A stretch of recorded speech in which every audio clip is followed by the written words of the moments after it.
Après une qualification difficile jeudi contre Villarreal, les Marseillais se dépassaient au Roazhon Park pour affronter Rennes. Premier choc des trois qui nous attendent en Ligue 1. Et ça s'est plutôt mal passé. Salut amis footeux, j'espère que tu vas bien. Rennes-Marseille, une première mi-temps où Rennes me donne clairement l'impression de se promener. Voilà, ils sont supérieurs à nous techniquement. L'OM ne fait rien dans ces 20 premières minutes. Ils se baladent, ils vont à droite, à gauche. Voilà, on n'intervient pas, on n'arrive pas à récupérer le ballon.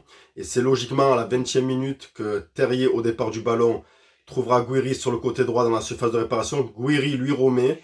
Terrier, au milieu de 5 Marseillais, il y a Degun qui bouge. Il contrôle, il frappe. Seul Mbemba essaiera de l'empêcher de tirer, mais c'est le seul. Voilà, l'image est assez. Enfin, l'image m'a un peu frappé de voir les 5 joueurs marseillais. Enfin, lui, il est seul, il n'y a personne qui le marque, qui le charge. Bref, ça fait 1-0 pour Rennes. Suite à ce but, Aubameyang tentera de sonner le réveil marseillais. Une belle percée dans la défense rennaise côté gauche, mais El Phénoméno l'empêchera de marquer avec une très jolie parade. Et donc, suite à ce but rennais, Marseille reprendra la possession, bizarrement. C'est eux qui feront le jeu jusqu'à la mi-temps, mais il y a bien trop de déchets techniques pour que l'OM égalise. Et on se retrouvera donc à la mi-temps sur un score de 1-0 en faveur du Stade Rennais.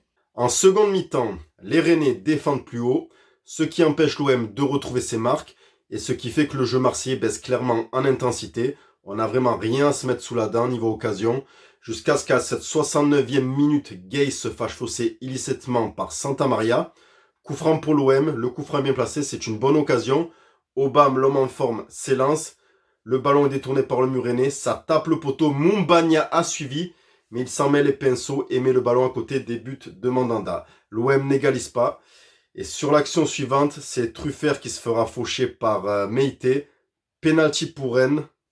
On se retrouve donc avec un duel de l'homme du match contre Villarreal, Paolo Lopez, et de l'homme du match de ce soir, Bourigeaud. Et c'est le Rennais qui l'emporte sur ce duel. But pour Rennes, 2-0. Voilà. L'OM n'a clairement rien proposé contre Rennes ce soir. Franchement, ça fout les boules. C'est la plus mauvaise semaine sous l'air gacé depuis qu'il est arrivé. 2 défaites dans la semaine. Bon, jeudi, on avait la qualif.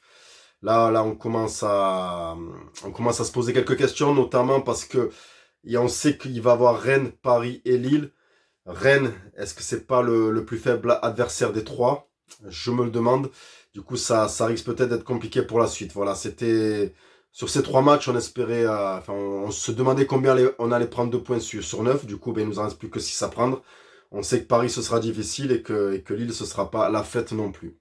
Voilà. Donc c'est un court débrief encore une fois. Voilà, j'avais pas grand chose à dire. Je suis très déçu de ce match. Voilà, on était dans une bonne dynamique en ce moment. Ça a l'air de retomber un petit peu.